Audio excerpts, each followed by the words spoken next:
네, 그 서울시가 지난해부터 이제 재개발 규제를 이제 완화하기 시작을 했죠. 그러면서 이제 그 어떤 그 규제 때문에 개발을 못했던 부분을 다 이제 그걸 다 폐지하고 그 폐지된 수순을 밟아서 실제적으로 이제 재개발 후보지까지 선정을 했습니다. 그래서 후보지가 선정된 곳이 어디냐에 따라서 또 이제 그 지역적인 개발이라든가 이런 것들이 조금 더 눈에 띌 수밖에 없는데요. 그래서 서울시 민간 재개발 후보지 선정에 관련된 내용을 좀 들여다보겠습니다. 일단 작년 5월 달에 발표된 내용이고요. 이건 이제 주거정비 지수 폐지부터 신속통합기획, 뭐 신속기획, 그래서 신통기획이라고 하죠. 그래서 도시 및 주거환경 정비를 작년 9월 달에 이미 끝냈고요.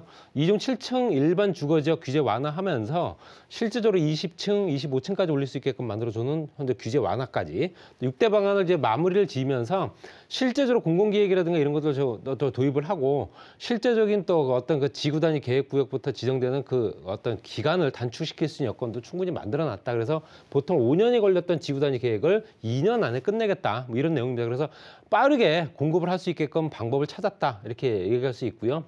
그래서 실제적으로 민간 재개발 후보지를 신속 통합 기획을 통해서 현재 21곳을 선정을 했습니다. 도시 재생이 현재 4곳까지 들어가 있기 때문에 이 부분도 조금 주목해 볼 필요 있습니다. 도시 재생 지역과 현재 도심 재생, 실제로 도시 복합 개발 사업 이렇게 지구 지정을 해서 지역 개발을 할 수 있는 여건을 만들어 놓은 지역적인 어떤 규제, 어떤 그런 개발 계획은 각각 다르기 때문에 이게 중복되질 않습니다. 그런데 실제로 도시 재생까지도 4곳이 포함됐고요. 보통 102곳 정도가 이제 주민 이제 자치구 신청을 받았는데요. 59곳을 대상을 선정을 했고 최종 선정은 21곳을 발표를 했고 창신 숭리라든가 도시 재생 지역까지도 4곳이 포함이 됐다. 노후와 슬럼화된 주거 환경을 개선하겠다는 내용이고요. 지역 발전이라든가 또 구별 안내, 또 주민 갈등 실현 가능성이 얼마나 되느냐. 이것도 문제 구역을 또 어느 정도는 빠르게 진행될 수 있느냐. 신속 통합 기획 통해서 6대 재개발 규제 완화 체계 하는 첫 적용 사례다. 이렇게 보시면 될 것 같고요. 거기에 따라서 이제 투기 방지책도 마련이 됐다라고 현재 실질적으로 발표를 했습니다. 그래서 내년 초 정비 계획 수립 착수 23년부터 정비구역 순차로 지정하겠다. 내년부터 현재 정비구역을 순차적으로 지정을 하고 2만 5천 가구를 주택 공급을 하겠다라는 내용입니다. 그러니까 21곳을 지정을 해서 2만 5천 가구를 공급을 하겠다라는 내용이죠. 보통 재개발 절차 같은 경우는 2015년부터 현재까지 서울시 내 재개발 신규 지정 건수가 0건입니다. 그 얘기는 그만큼 재개발을 하지 않았다는 얘기고요. 서울 지역이 현재 노후화되고 슬럼화된 지역들이 워낙 많기 때문에 그런 지역들을 빨리 정비를 해야 되는데 정비 사업을 아예 안 했다는 거고요. 보통 재개발 사업은 사업 준비 단계가 보통 4년에서 5년 정도 걸리고요.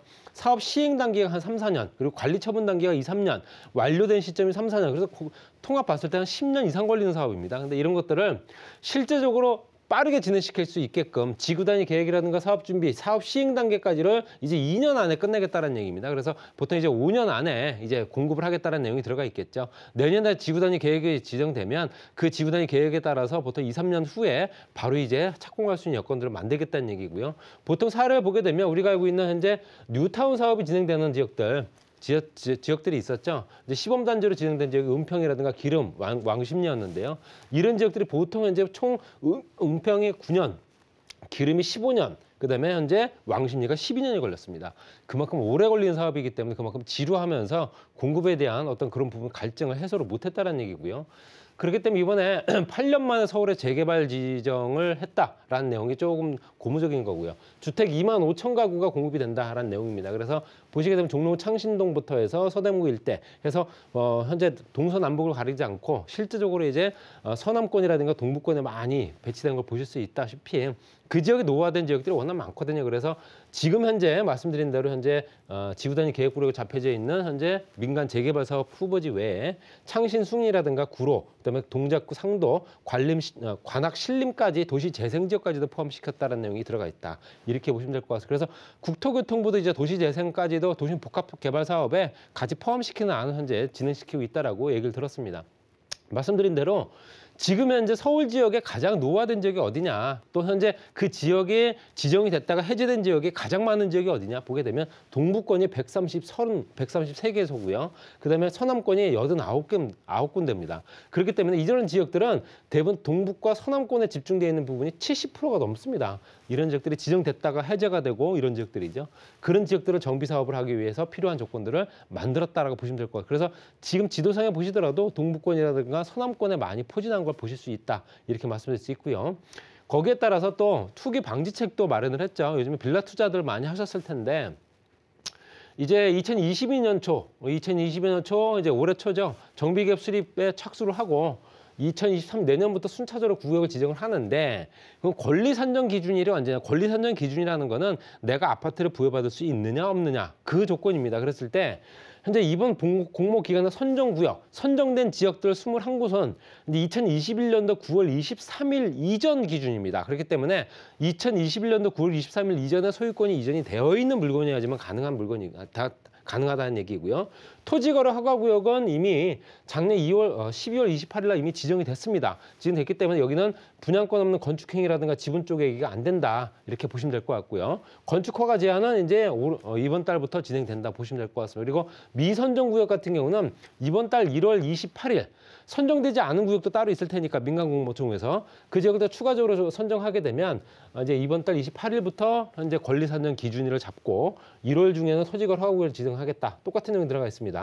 그리고 이후에 공모하는 것들을 대부분 다 민간 참여 공모를 하는데요. 이후에 공모하는 것 민간 공공재개발까지 같이 포함된 겁니다. 그랬을 때 선정된 구역이든 미선정된 구역이든 일괄적으로 이번 달 28일이 권리 산정 기준일이다. 이렇게 보시면 될 것 같아요. 그래서 현재 실제적으로 권리 산정 기준일이 언제냐에 따라서 실제적으로 내가 투자하는 금액을 현금으로 청산을 받느냐 아니면 아파트를 받느냐 이런 조건이 되기 때문에 이런 부분 한번 따져보시기 바랍니다. 그리고 실제적으로 후보지로 선정된 재개발 후보지 같은 경우는 보통 이제 후보지 선정 다음에 12월 28일부터 토지거래 허가로 지정이 됐습니다. 그래서 이건 언제까지냐면요. 내년 1월 1일까지입니다. 내년 1월 1일까지 현재 실제로 토지거래 허가구로 지정이 됐고요. 허가를 받아야 되는 토지 면적은 법령상 기준의 10% 수준으로 하향을 시켜서 주거지역이 18제곱미터, 그다음에 상업지역이 20제곱미터, 공업지역이 66제곱미터 초과하는 부분에 대해서는 허가를 받아야 되는 겁니다. 그렇기 때문에 당연히 투자를 하는 여건에서는 굉장히 까다로울 수밖에 없고요. 권리 산정 기준일은 공모 공고일 2021년도 9월 13일 제가 좀 전에 말씀드렸던 대로 이미 고시를 한 거고요. 후보지 선정일 기준으로 건축허가 제한 절차를 바로 추진하겠다라는 내용이 들어가 있습니다.